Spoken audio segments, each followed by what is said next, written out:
పెద్దపల్లి జిల్లాలో ప్రజాపాలన ప్రగతి ప్రణాళికలో భాగంగా ఘనంగా ఆరోగ్యోత్సవం ర్యాలీ నిర్వహించారు. జిల్లా ఐటీఐ గ్రౌండ్ నుంచి ప్రభుత్వ ఆసుపత్రి వరకు సాగిన ఈ ర్యాలీని municipal commissioner Venkatesh, DMHO Pramod ప్రారంభించారు. ఆరోగ్యమే మహాభాగ్యం అనే నినాదంతో సాగిన ఈ కార్యక్రమంలో విద్యార్థులు, ఆశా వర్కర్లు పెద్ద సంఖ్యలో పాల్గొన్నారు. జంక్ ఫుడ్ మానేసి పౌష్టికాహారం తీసుకోవాలని డిఎంహెచ్ఓ సూచించారు. రాత్రి 8 గంటల్లోపే భోజనం ముగించి నడకను అలవాటు చేసుకోవాలని ప్రజలకు అవగాహన కల్పించారు.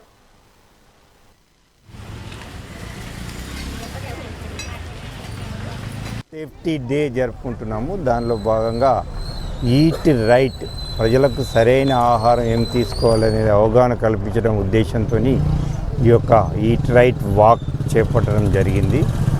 దీనిలో భాగంగా అందరికీ తెలియజేయడం ఏంటంటే సమతుల్య ఆహారం, బ్యాలెన్స్డ్ డైట్ అనేది మన శరీరానికి ముఖ్యం. అది అందరూ తీసుకోవాల్సిందే. అంటే మన ఆహారంలో సరైన పాలలో కార్బోహైడ్రేట్లు కావచ్చు, ప్రోటీన్స్ కావచ్చు, ఫ్యాట్స్ కావచ్చు, తర్వాత విటమిన్స్, మినరల్స్, మైక్రోన్యూట్రియంట్స్ అన్నీ కూడా సమపాలలో ఉండేట్టు చూసుకోవాలి.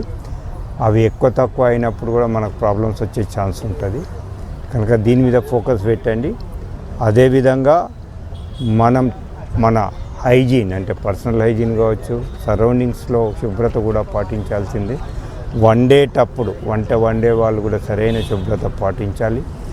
వాళ్ళు వండేటప్పుడు శుభ్రంగా చేతులు కడుక్కోవాలి. మన పాత్రలను కూడా మంచిగా శుభ్రంగా చేసి వండాలి.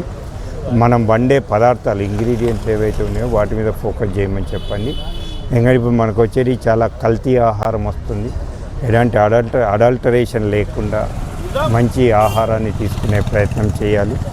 అదేవిధంగా చాలామందికి ఇప్పుడు అలవాటైనవి ఏంటంటే బయట ఫుడ్ తెచ్చుకొని తినడం, అది సేఫ్ కాదండి.